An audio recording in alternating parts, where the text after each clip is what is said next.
Qu'est-ce qu'on peut voir dans le ciel du matin? Les avions. Des avions? Non, je parle des objets qu'on peut regarder par rapport à l'astronomie. T'as pas d'idée? C'est quoi qu'on voit le soir, là, des fois, puis qui est très, très brillant? La lune. La lune, oui. Le soleil. Oui, le soleil, la lune, surtout. Hein? OK, on va demander à Héloïse. Non, non, pas Héloïse. Oui, vas-y, Héloïse, essaye de parler. Ça devrait fonctionner.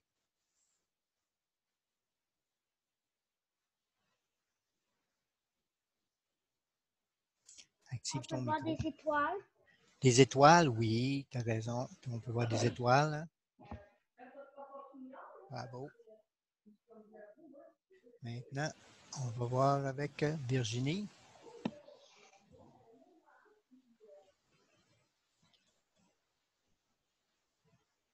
Virginie, tu peux parler. Des éclairs. Des éclairs? Non, pas tout à fait. C'est pas ça que je recherche. D'autres choses qu'on peut voir dans le ciel le soir. Est-ce qu'il y a des constellations? Oui, on les voit, les ciels écrans, des étoiles, des constellations. Y a-t-il d'autres choses qu'on peut voir? Tu n'as pas d'idée? OK, on va aller voir Caroline d'abord, c'est pas grave.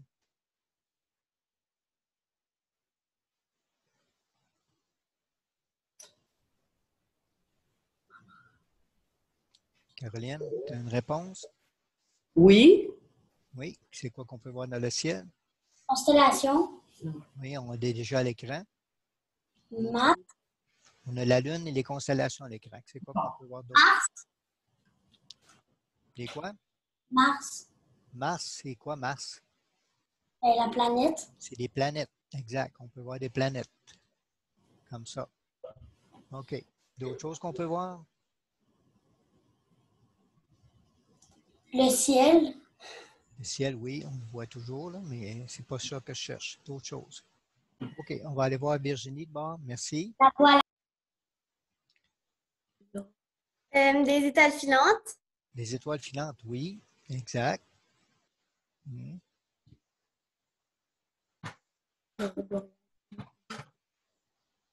Les aurores boréales.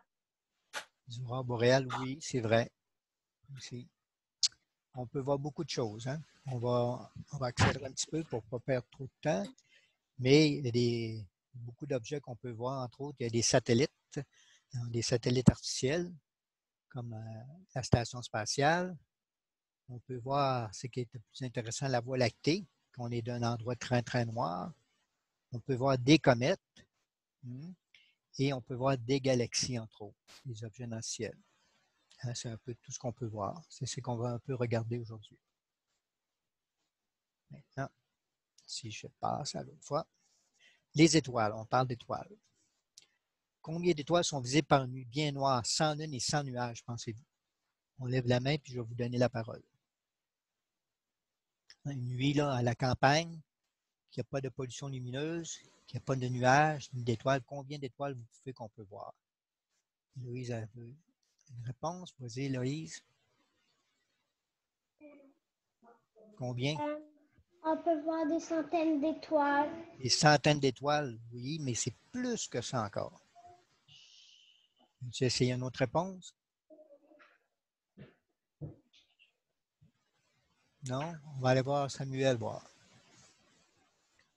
Oui, Samuel? Je pense 20 000. 20 000, OK. Samuel a dit un beau 20 000. C'est beau. Est-ce que quelqu'un d'autre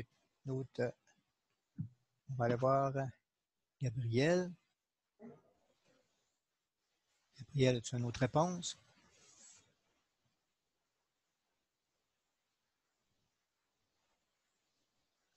Non? Virginie? Il peut avoir. Est-ce qu'il y en a comme infini d'étoiles? Non, il n'y en a pas infini, mais il y en a beaucoup. Nous autres, là, c'est qu'on peut voir. Mais pas infini. Mais nous autres, on va fermer. Je vais vous donner la réponse. On peut voir, dans le fond, environ 3000 étoiles dans notre ciel à nous autres. Hein, on est dans l'Amérique du Nord. Pour nous autres, c'est environ 3000. Bon, l'affaire marche pas. OK. Sauf que si je m'en vais dans le sud, c'est aussi 3000. Donc, environ, pour nous autres, sur la Terre, c'est environ 6000 étoiles dans un ciel bien noir. Maintenant, OK. Mais comment qu'on fait pour se retrouver dans toutes ces étoiles-là? Hein? C'est pas évident. Ici, on est dans la ville, c'est assez facile. Sauf qu'à la campagne, quand il y a des milliers d'étoiles, on dit presque 3000 étoiles, c'est très difficile. Hein? Est-ce que vous pouvez nommer certaines étoiles? Est-ce qu'il y en a qui connaissent des étoiles dans le ciel? Virginie? L'étoile polaire. L'étoile polaire, oui, c'en est une. Samuel? Non, il n'y a pas d'autre? Pas d'autre qui veut une étoile? Nommer quelques étoiles? Gabriel, oui.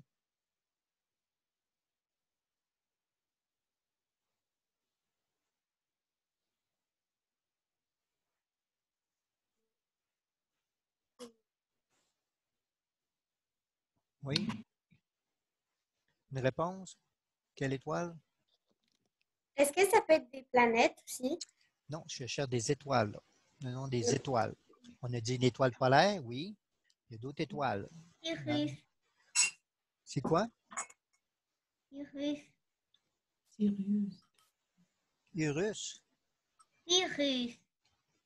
C'est ça. Sirius? Le soleil. Le Soleil, oui, c'est l'étoile la plus proche de nous, effectivement. Ici, comme moi. Virginie, tu as une réponse? J'ai dit la lune. La Lune, c'est pas une étoile. Ah, je veux dire le soleil. Le Soleil, oui. Le Soleil, c'est une étoile. C'est l'étoile la plus importante. Le Sirius, ça existe. Bon, on va en regarder quelques-unes, entre autres. Hein, il y a Vega, qui est l'une des étoiles les plus brillantes dans la lyre. Et l'étoile polaire qu'on a nommée aussi, hein, qui est l'étoile très importante qui nous indique le nord. Hein, il y a Betelgeuse qu'on parle beaucoup dans les nouvelles ces temps-ci, parce que sa luminosité a varié beaucoup. Et Sirius, qui est une étoile hein, qu'on voit surtout l'hiver et l'automne, qui est une étoile très, très, très brillante, qui est une étoile très proche de nous. Le Soleil, qui est l'étoile la plus importante pour nous.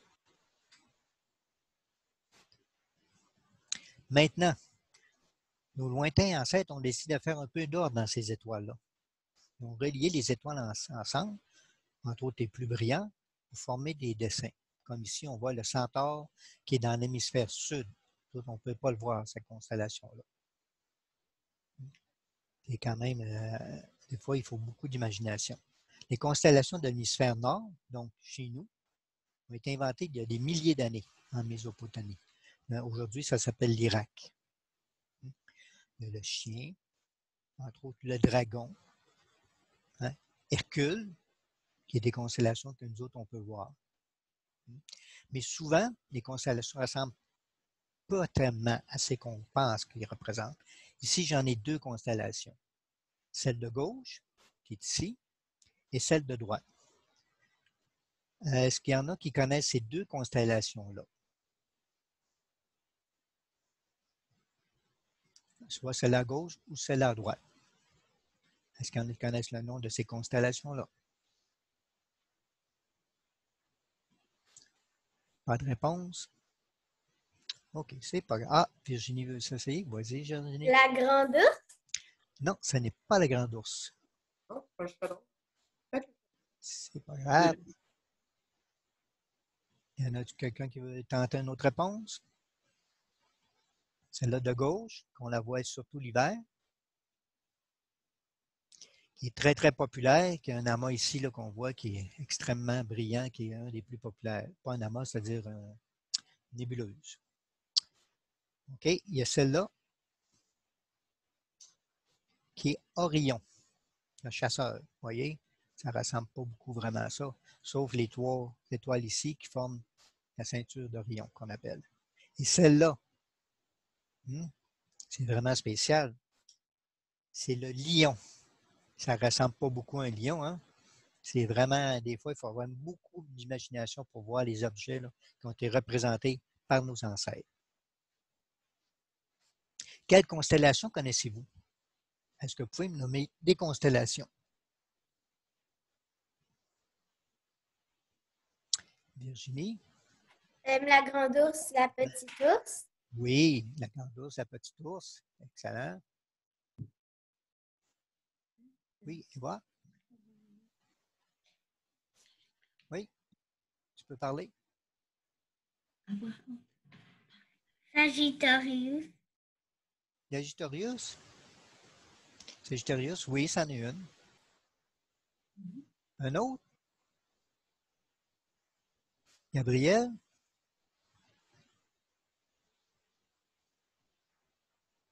Gabriel, tu peux parler? Cassiopée. Cassiopée, oui, c'est une très belle constellation. C'est comme un grec ou un M, dépendant de la saison. Virginie veut en donner un autre? Le chaudron. Le chaudron, ce n'est pas une constellation. On va le voir tout à l'heure. Ah. Pas grave. Oui, je vais vous en donner quelques-unes. Hein? Quand on parle de chaudron, là, on voyait le chaudron ici, hein? Qui est la grande ours. Mais ce n'est pas une constellation, c'est qu'on appelle ça un astérisque. C'est une partie de la constellation. Ici, dans la région, vu qu'on est dans la pollution lumineuse, on voit seulement cette partie-là.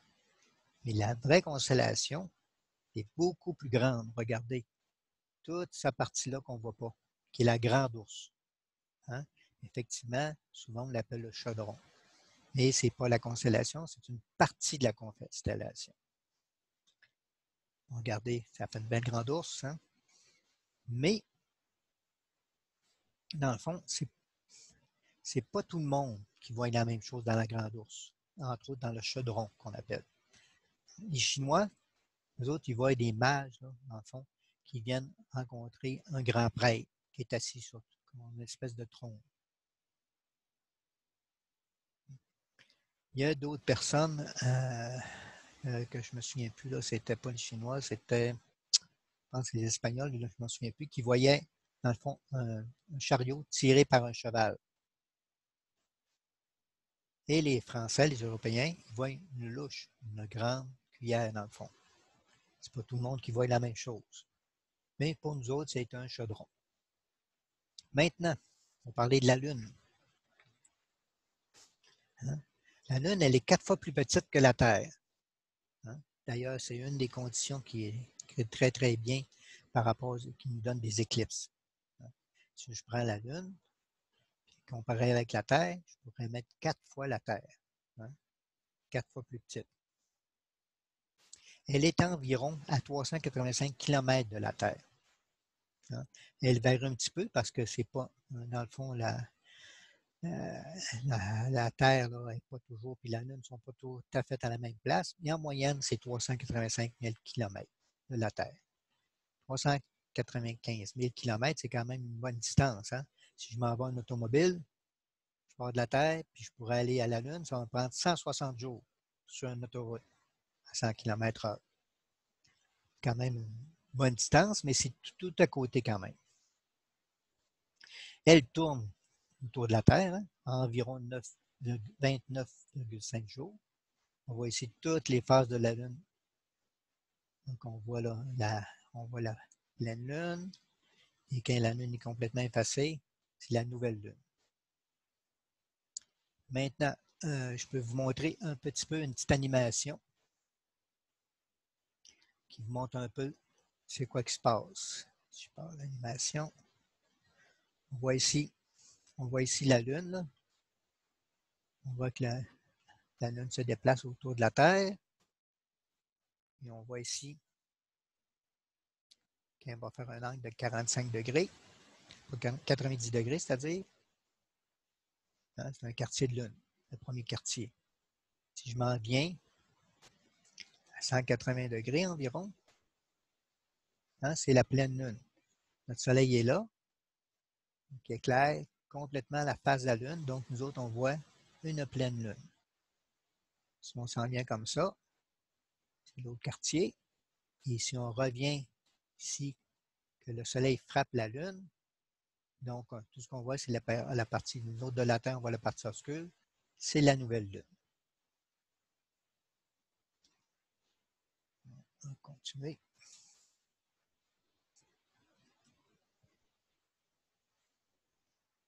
Bon, j'ai des petits problèmes. Je vais retourner au diaporama. Maintenant, on parle de planètes, les autres planètes. Hein? Est-ce que vous pouvez nommer des planètes? Virginie, tu veux parler? Il y a Mars, Mars, oui, c'en est une. Hein? C'est une belle planète. il y a Saturne, Mars, Saturne, oui, excellent. On va demander à Gabriel maintenant. Pas Gabriel, Samuel, excusez. Oui, Samuel. la Terre. La Terre, oui, c'est une planète quand même très importante. Hein? OK. Oui. Bon, après ça, Virginie. Uranus, Uranus, oui. Oui. Oui, on y va. Jupiter. Jupiter. Jupiter, oui, c'est la plus grosse des planètes. Effectivement. Héloïse, une autre réponse? Neptune. Neptune, oui, effectivement. Virginie, une dernière? Le Soleil. Le Soleil, c'est pas une planète, le Soleil. Ah, Tu tentes une autre réponse? non. Non, c'est beau. Il n'y a pas de problème. Maintenant, si on regarde ça, pour les planètes, la plus proche du Soleil, hein, celle-là qui est la plus près, c'est Mercure, naturellement. Après ça, on a Vénus. Et la troisième planète qui est la plus importante, la Terre, Mars, Jupiter, Saturne, Uranus et Neptune. Un fait assez particulier, c'est que même si Mercure est la plus proche du Soleil, ce n'est pas la plus chaude. C'est Vénus qui est la plus chaude. À cause que Vénus a une espèce d'atmosphère qui retient la chaleur. Et actuellement, la seule planète qui est parfaite, c'est la Terre qui contient la vie.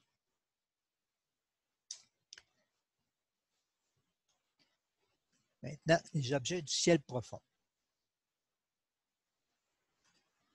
OK. On a des amas ouverts. OK. On a des amas globulaires, comme des boules avec des milliards d'étoiles. On a des nébuleuses, des fois qu'il y a des étoiles mortes. On a des nuages de gaz. On a des nébuleuses à émission comme M42, je vous ai parlé tout à l'heure d'Orion. Des étoiles doubles et des galaxies. Virginie avait une question. C'est Pluton, je crois que c'est celle-là. Elle est plus dans le système solaire. Est-ce que c'est à cause qu'elle est trop petite? Elle est plus considérée comme planète parce qu'il y a plusieurs raisons, entre autres. C'est parce que, entre autres, ils disent qu'elle n'a pas fait son ménage. Il y a des objets qui tournent alentour d'elle, etc. Et l'une des fortes raisons, c'est que depuis ce temps-là, on a trouvé beaucoup de petits objets ou de petites mini-planètes, si on veut, qui sont très, très, très proches de Pluton, dans le fond, la même grosseur.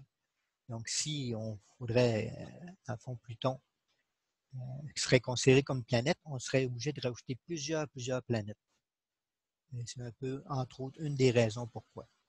Mais on parle quand même d'une 9e planète possible. D'ailleurs, il y a eu un spectacle au Planétarium cet automne, l'automne dernier, qui parlait d'une 9e planète. Il y a des scientifiques qui pensent qu'il y aurait une 9e planète et ils recherchent une 9e planète. C'est toujours possible, mais pour l'instant, on n'a rien trouvé. Donc, on continue. Si vous avez des questions, n'hésitez pas. On va ici. Bon. Les galaxies, une des plus belles galaxies qu'on peut voir, c'est la galaxie d'Andromède. Elle est très, très brillante au télescope. Même cette galaxie-là, c'est une galaxie là, qui s'en vient vers nous. Okay? Elle se trouve à 300 millions d'années-lumière. C'est-à-dire 300 millions d'années-lumière, ce qui veut dire que ça prend 300 millions d'années avant que la lumière de la galaxie nous parvienne à nos yeux. Donc, quand on la regarde au télescope, on regarde dans le fond, dans le passé, on regarde il y a 300 millions d'années-lumière. Donc, si cette galaxie-là, il se passerait quelque chose, je ne sais pas moi, elle disparaîtrait ou je ne sais pas trop, il y aurait une explosion dans sa galaxie-là, une étoile qui exploserait, etc. Bien, donc, ça ferait 300 millions d'années que cette étoile-là, elle explosé. Et cette galaxie-là s'en vient vers nous. Dans plusieurs milliards d'années, elle va se fusionner avec notre galaxie. Il n'y a pas à s'inquiéter, on parle de milliards d'années. Maintenant, la Voie lactée. C'est quoi ça, la Voie lactée? Est-ce quelqu'un qui peut me répondre? Samuel, tu veux répondre? Oui, vas-y. Ben, je voulais parler de l'autre galaxie. OK, tu veux que je recule? On va reculer. Est-ce que c'est dangereux, cette galaxie-là, si elle vient trop proche de nous? Non, ce n'est pas dangereux. Premièrement, c'est dans plusieurs milliards d'années. Donc, c'est plusieurs millions et milliards d'années, mais on parle de milliards d'années, donc c'est très, très loin. Mais, Puis les mais, galaxies sont tellement, c'est tellement gros, OK? C'est tellement énorme que quand elle va rencontrer notre galaxie, ils vont se fusionner, puis ils vont faire une autre galaxie. Il y a tellement ok. d'espace entre les deux qu'il n'y aura aucun danger. Ok. C'est beau? Oui. Maintenant, on continue. La Voie lactée. Est-ce que quelqu'un peut me dire c'est quoi la Voie lactée?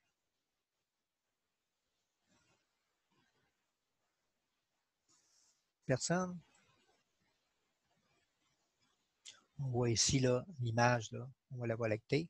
Okay. La Voie lactée, dans le fond, c'est le nom de notre galaxie. On l'appelle la Voie lactée. Hein? C'est notre galaxie, dans le fond, qu'on voit de l'intérieur, parce qu'on est dans cette galaxie-là. Notre galaxie, nous autres, elle contient environ 300 milliards d'étoiles. Hein? Ça fait beaucoup. Hein? Si on part dans l'univers, OK, on parle de notre galaxie à nous, elle contient environ 300 milliards d'étoiles et il y a des milliards de galaxies dans l'univers. Donc, il y a des milliards de galaxies, puis chaque galaxie elle contient des milliards d'étoiles. Ça fait beaucoup de choses. Virginie veut poser une question. Oui, Virginie. Est-ce qu'il y a un certain endroit pour voir des galaxies? C'est un certain endroit pour voir des galaxies. Ben, sur la Terre, qu'avec des télescopes, on va en voir. D'ailleurs, vos parents ont dû recevoir un courriel cette semaine. Si la température elle est favorable vendredi soir, vous allez pouvoir, comme aujourd'hui, avec le logiciel qu'on utilise Zoom, vous allez pouvoir regarder les galaxies au télescope. Moi, j'ai un télescope, je vais installer dans ma cour et on va regarder ensemble les galaxies qu'on peut voir là, dans le fond, comme M81, M82, au moyen du télescope. Vous allez les voir directement à l'écran, en OK, direct. ça va être cool. Ouais, vendredi, si la température le permet. Naturellement, il ne faut pas que ce soit nuageux. Il faut que le ciel soit clair. C'est beau? On continue. Donc, je disais, notre galaxie contient 300 milliards d'étoiles. C'est quand même beaucoup. Des étoiles filantes. Hein? On entend souvent parler des étoiles filantes. D'ailleurs, c'est ainsi, on a une pluie qui est la pluie des Lyrides, qui n'est pas une grosse pluie, mais elle est active, c'est ainsi, là, ces jours-ci. Hein? Comme la majorité d'entre vous, vous connaissez les Perséides. Hein? Malheureusement, les Perséides, il y a beaucoup de moustiques des fois cette saison-là. Mais les Perséides, c'est une des plus grosses pluies d'étoiles filantes de l'année. Hein?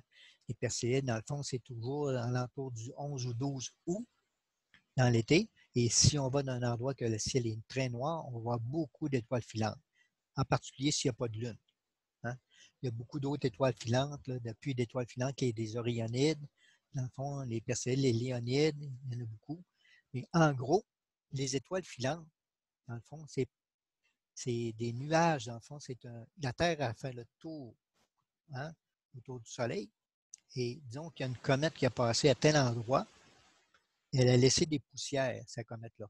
Quand la Terre revient à cet endroit-là, comme dans le cas des Perséides, elle revient toujours au même endroit, elle frappe ces poussières-là. Ces poussières-là rentrent dans l'atmosphère et qui forment, dans le fond, les étoiles filantes. Virginie avait une question.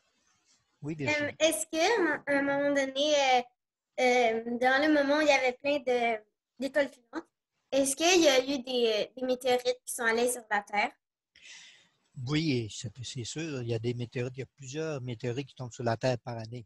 Il y a même plusieurs tonnes de météorites qui tombent sur la Terre. On ne les voit pas toujours. Et une des particularités, nous autres, on a beaucoup d'eau. Donc, il y a beaucoup de météorites qui tombent dans l'eau, on ne les voit pas. Et il y en a aussi qui tombent dans des endroits déserts. Mais si vous allez au planétarium, le planétarium a une des plus belles collections de météorites, dans le fond, au Canada. Il y a beaucoup de météorites. Il y a même des météorites de Mars. Il y a beaucoup de choses. Oui, tu avais une autre chose? Mais est-ce que des fois, sur les météorites, il y a genre des cristaux, des choses comme ça? Ben, des morceaux de roche, tu veux dire? Fait que, ouais. Oui. Ben, au Québec, dans le fond, il a tombé un météorite il y a 25 ans. C'est le seul qu'on connaît actuellement qui a tombé proche de nous. Mais il y en a tombé beaucoup sur la Terre, là. Entre autres, il y en a un, il y a quelques années, vous avez sûrement entendu parler dans les nouvelles, qui est tombé en Russie, qui a fait un gros dégât. Entre autres, il y a une partie de cette météorite-là qu'on a au planétarium. C'est beau? Ouais, merci. Bien. Maintenant, si on continue. Entre autres, quand je parle, hein, en fond, de voir dans le ciel, si on regarde là, actuellement, OK, le maximum de la pluie, je disais, des Lyrides, c'est dans la nuit du 21 au 22. OK? Entre autres, si je regarde ici, on voit le ciel, c'est surtout au nord. On voit Vega, on a parlé tout à l'heure, qui est une étoile très, très brillante. Et les Lyrides sont à peu près ici. On semble promener de cet endroit-là. Hein?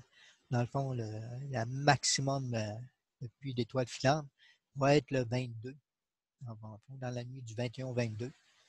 Et à peu près, là, c'est sûr que c'est très tard. Mais ce n'est pas des étoiles filantes qui sont très, très, très populaires parce qu'ils ne sont pas nécessairement comme les Perséides, il fait beau, et qui ne sont pas énormes comme étoiles filantes. Il y en a, je pense, c'est une douzaine à l'heure. C'est pas quand même beaucoup. Maintenant, on parlait des Perséides. Les Perséides, c'est plus dans Persée, ça le dit.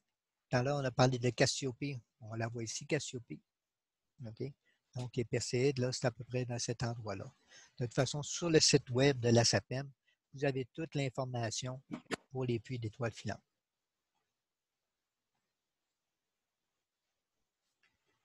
Les comètes. C'est ainsi, d'ailleurs, il y a beaucoup de comètes qui est très, très intéressant. Il y en a une, entre autres, qui, malheureusement, qui s'est effritée, qu'on ne voit presque plus.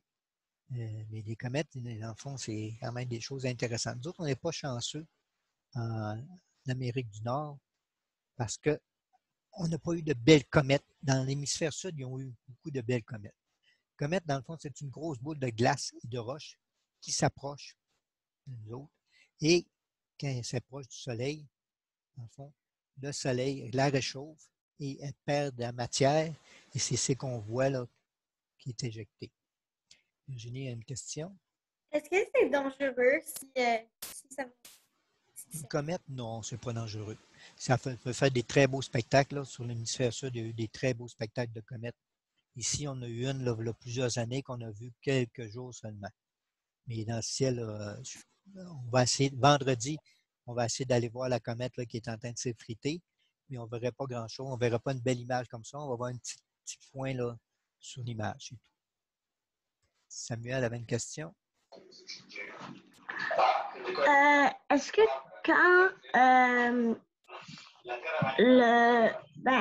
quand le soleil brûle la roche de glace, est-ce que la roche elle se déforme en des pièces ou non? C'est ça, en plein ça. Elle se déforme en des pièces comme la fameuse comète qu'on vient de voir. C'est ainsi.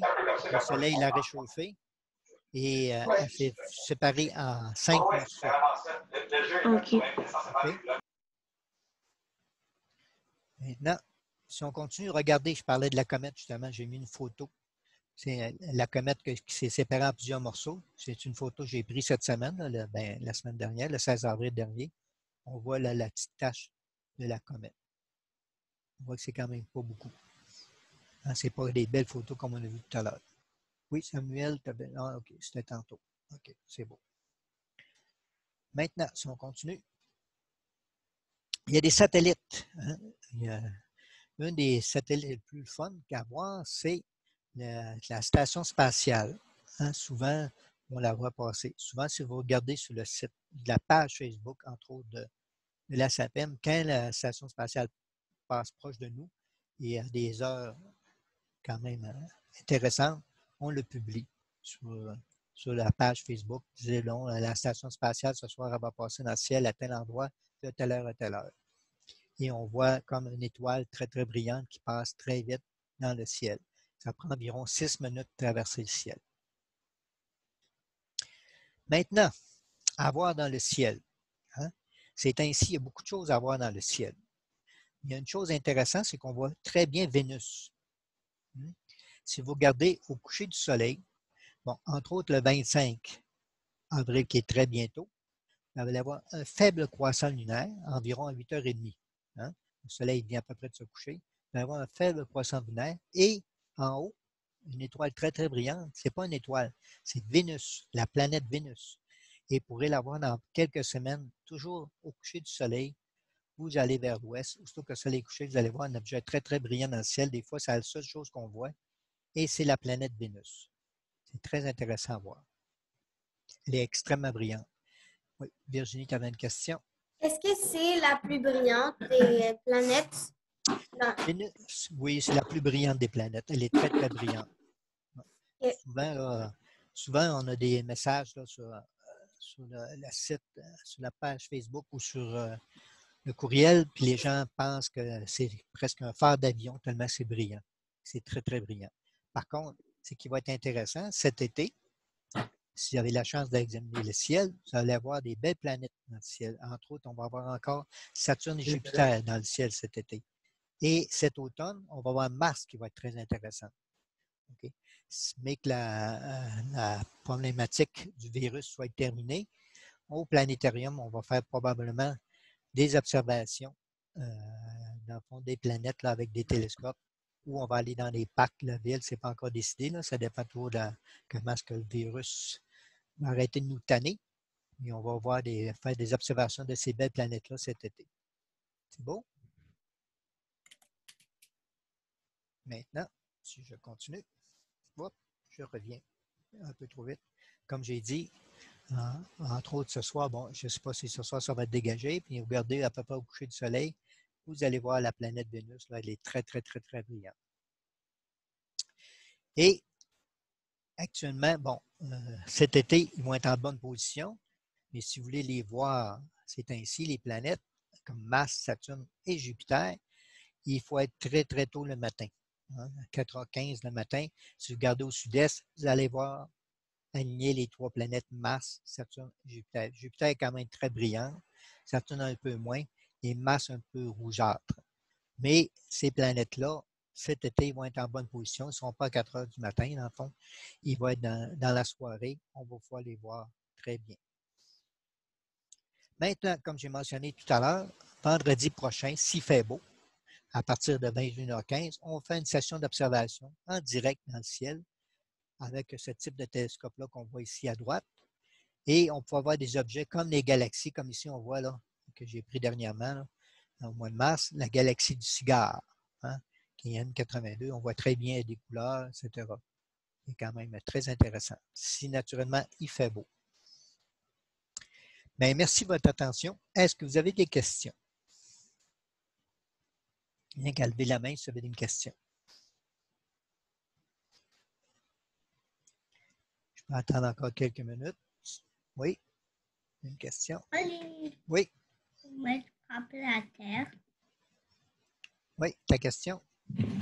Pourquoi? Pourquoi? Pourquoi? Pourquoi quoi? Les comètes. Les comètes frappent la Terre. Pourquoi les comètes frappent la Terre? Non, les comètes ne frappent pas la Terre. Ah, Rolando. Il y a déjà une comète, par contre, qui a frappé Jupiter. Il y a quelques années, il y a une comète qui a frappé Jupiter. Et la Terre, non, elle ne frappe pas la Terre. C'est bon, hein? C'est beau? Virginie? Est-ce que les comètes sont grosses? Non, elles ne sont pas nécessairement grosses, les comètes. Ce pas des gros objets. OK? Et c'est des grosses boules de glace, là, mais ce n'est pas nécessairement gros. Ce n'est pas comme une planète, là, c'est quand même assez petit. Une autre question? On va attendre encore quelques minutes. Oui, Samuel. C'est quoi la forme des pièces de glace? La forme des comètes? Ouais. Oh, c'est comme une grosse roche. C'est pas nécessairement rond. C'est comme une grosse roche OK. qui est comme une boule de glace avec des choses. C'est pas nécessairement rond. Même des fois, ça peut ressembler à des patates. OK. Pas d'autres questions? Bon, bien, c'est terminé pour aujourd'hui. Bien, merci beaucoup de votre présence. Et suivez là, les courriels. On va faire d'autres présentations bientôt. Entre autres, pas Virginie, je veux dire,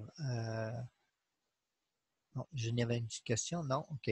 Entre autres, là, pour la présentation là, du ciel en direct vendredi prochain. Bien, suivez, ça va surtout avec, dans la journée là, du vendredi, je vais informer si vous avez, s'il va y avoir, dans le fond, une session d'observation dépendant de la température.